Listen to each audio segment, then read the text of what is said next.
Fala pessoal, Bruno aqui de volta. Agora a gente vai ter uma atividade da Renata Madeira, no palco Joy of Life. Ela vai falar sobre comunicação organizacional e inclusão. Renata, tá por aqui? Sim, olá pessoal, boa tarde. Olá, Renata, eu já estou aqui com a sua apresentação, a gente vai colocar na tela e boa atividade. Obrigada. Olá pessoal, muito bom estar aqui, né, no Campus Party edição digital. A gente vai bater um papo rapidinho sobre um assunto que é muito caro para mim, que é diversidade e inclusão, né? Então, a comunicação na gestão da diversidade e inclusão. Eu sou Renata Madeira, sou jornalista, mas atuo há um tempo com projetos, né, gerenciamento de projetos, e atualmente atuo com projetos na área social, políticas públicas. Então, é um momento para mim de muito prazer de estar aqui com vocês para compartilhar um pouco aqui. Deixa eu ver se eu consigo mexer. Está meio estático aqui, não sei por quê. Deixa eu ver aqui. Bom, vou parar a apresentação. Eu acho que voltou, né? Não tá apresentando essas coisas da tecnologia. Eu parei Eu de vou pedir apresentar, não para foi? isso. Eu vou pedir para você apresentar Deixa novamente eu para ver a aqui. gente, por favor, Renata. Tá, deixa eu ver aqui, então. Apresentação. Não. Cancelar. Deixa eu ver se vai agora.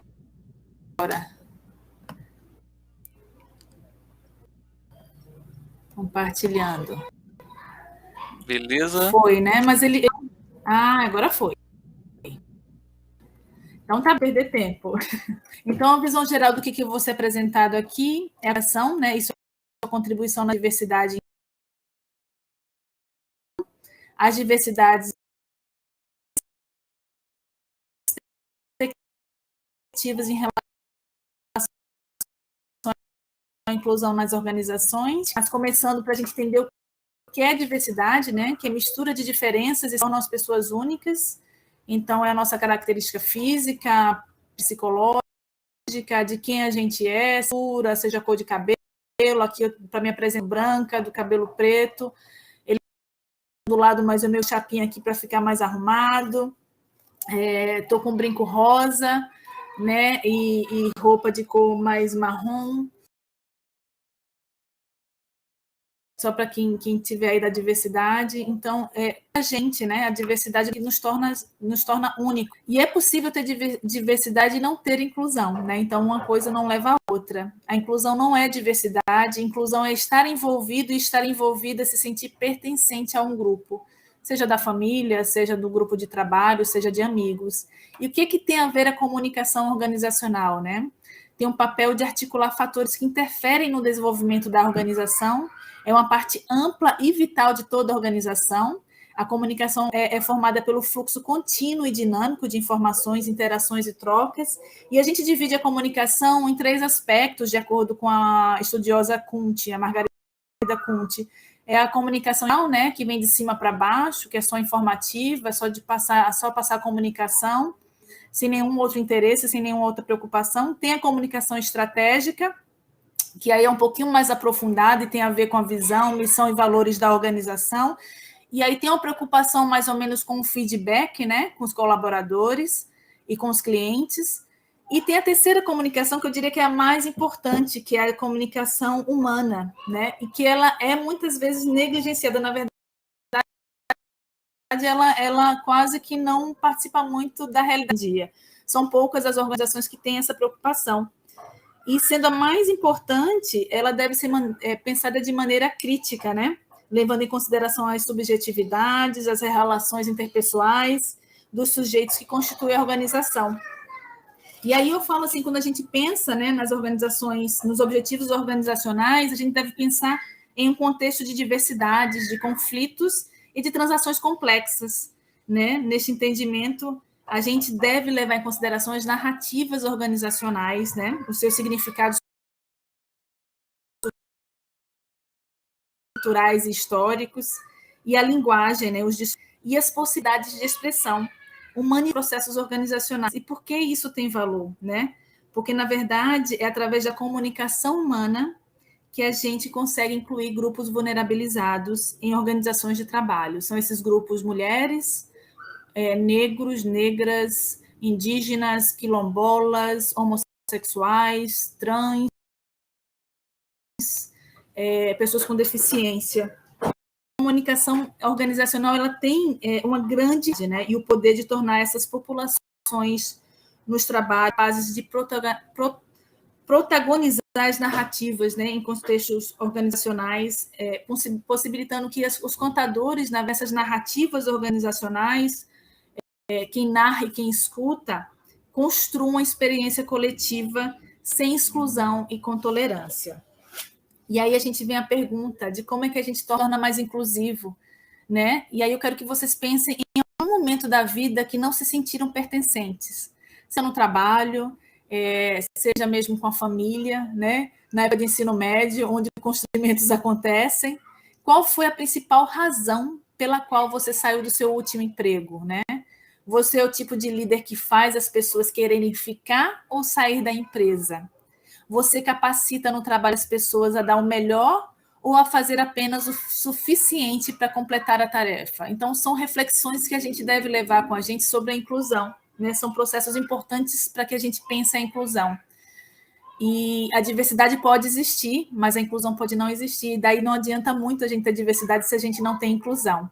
E qual é o papel da comunicação na gestão dessa inclusão, né? A comunicação organizacional deve entender a dimensão humana como matéria-prima do trabalho, né? E ter o fator humano como cerne de suas dinâmicas e planejamentos. O discurso ouvido hoje tem um viés moderno, né? De vanguarda e de gestão participativa. São pessoas que antes, né, população vulnerabilizada que era esquecida, que hoje estão à luta, né, querendo o seu espaço no mercado de trabalho. Então, além do discurso de compaixão, de tolerância, é uma realidade econômica, né, do mundo todo. E é importante a gente pensar nisso. No entanto, em vários casos, permanece apenas no campo das ideias, né? A gente não coloca em prática, trazendo novamente à tona a incoerência entre e execução. Então, se fala tanto em diversidade,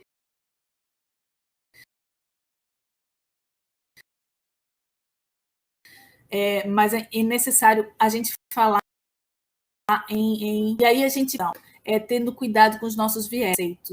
O que aconteceria se tivesse uma equipe mais diversificada? Né? O que eu ganharia com isso?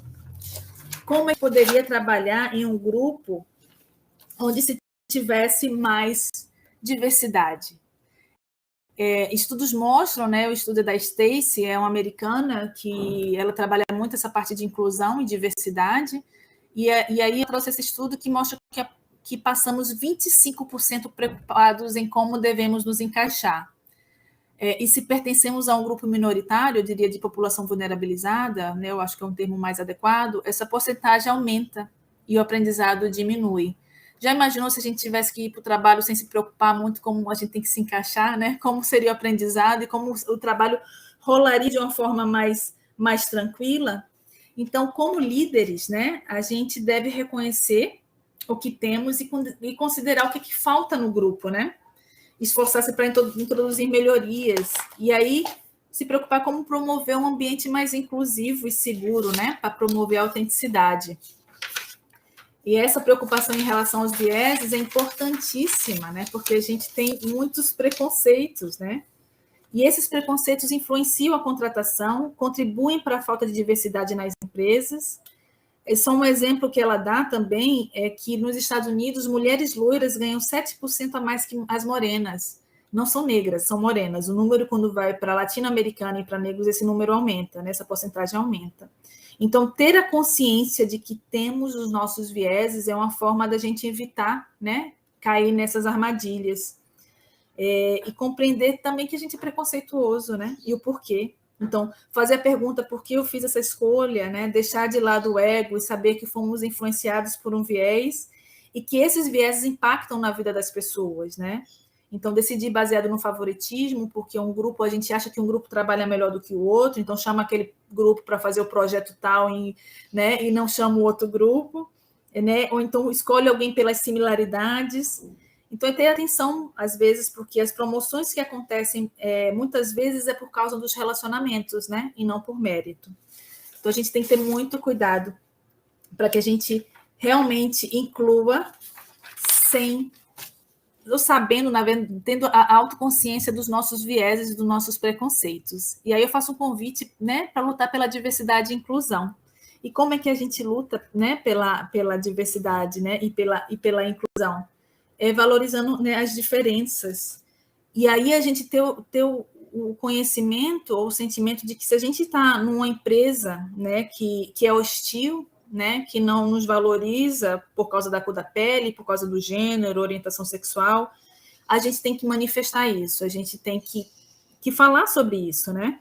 E aí pode perguntar, Renata, se ninguém me escuta, né? Será que vale a pena continuar nessa empresa? Será que vale a pena continuar nessa organização? Se alguém não te aprecia lá, será que não tem outras opções que a gente possa pensar? E aí tem a questão também de se tiver um problema, a gente tem que comunicar, né? A gente tem que procurar alguém que a gente acha que vai dar um tratamento mais justo ou que vai pensar sobre a questão, né? A gente não pode ficar calado.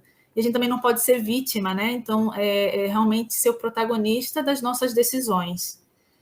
E essa questão, né, de ser protagonista e ter o papel da liderança nesse contexto todo de diversidade e inclusão é primordial, né? Nós líderes, ou quem gerencia a equipe, quem é responsável por uma equipe, é importantíssimo gerar esse espaço seguro de diálogo.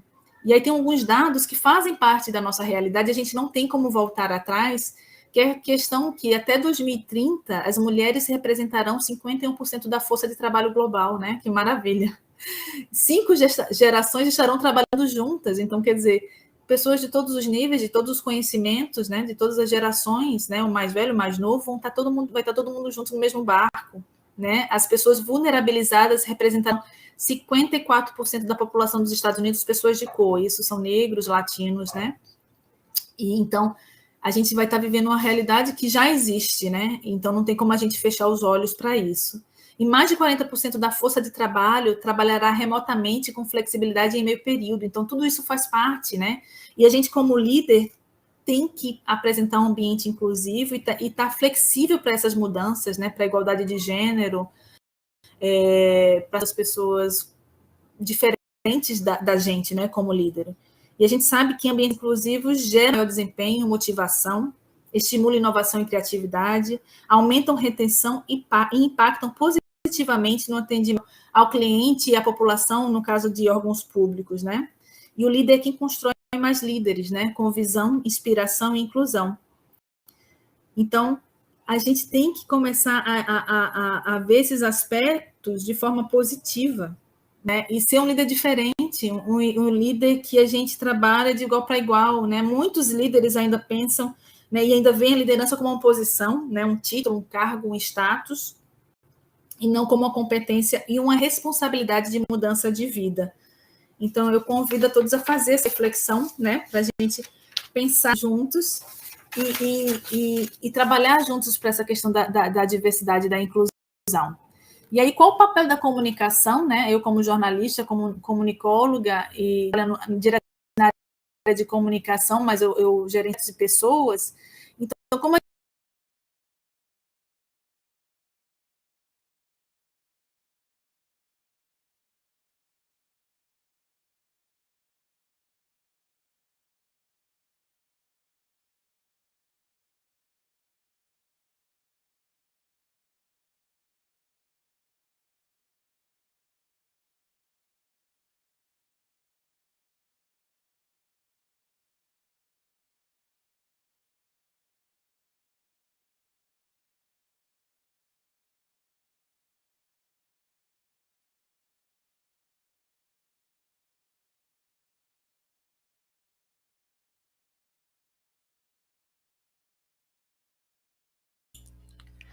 Pessoal, parece que a gente teve um probleminha ali na conexão da Renata.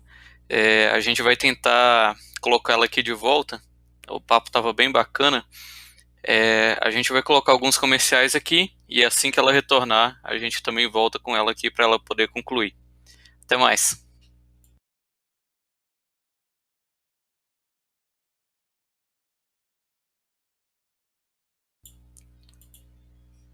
Pessoal, a Renata conseguiu voltar aqui.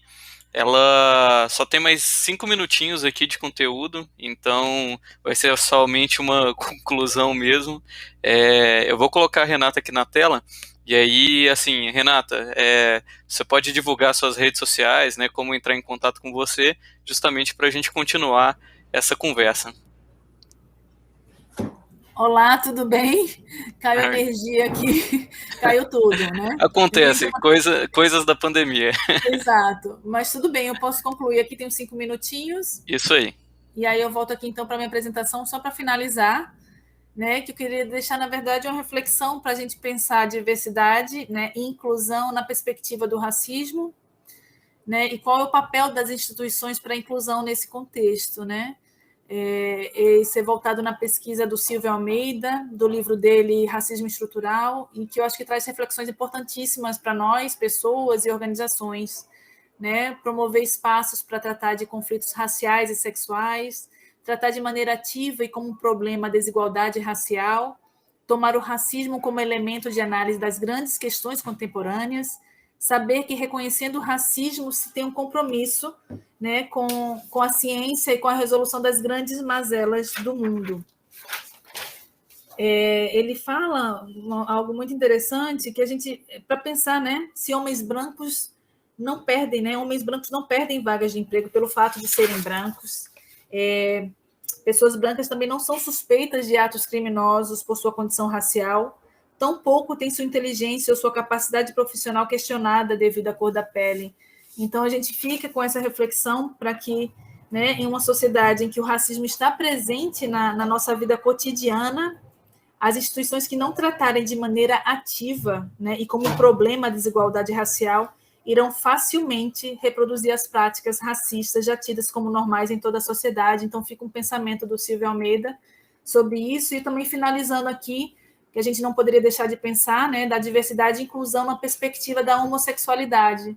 Né? Então, eu trago aqui uma citação do Raul da Silva Nunes, ele fez um trabalho de conclusão de curso que eu achei interessantíssimo quando a gente faz essas pesquisas, né, sobre o assunto da diversidade, e a citação que ele traz conhecer as impressões que gays e lésbicas possuem desses espaços organizacionais é fundamental para que críticas sejam tecidas e mudanças propostas, visto que as experiências com políticas organizacionais explícitas para lidar com a diversidade têm mostrado que as pessoas tendem a aceitar ainda menos a diversidade sexual, né, comparado com as diversidades étnica, social e de gênero. Então, o preconceito continua sendo uma constante na vida de gays e lésbicas brasileiros, inclusive no aspecto profissional. Eu acho que é isso, né? Meu obrigada. Uma pena ter caído a energia aqui, eu tive que conseguir um roteador para voltar. Está aí o meu contato. E minhas fontes de pesquisa também, João Curvelo, Margarida, Pat Walders, Raul da Silva, Shirley Davis e Silvia Almeida. Obrigada. Eu acho que é isso. Renata, a gente agradece bastante aí por você ter conseguido voltar também.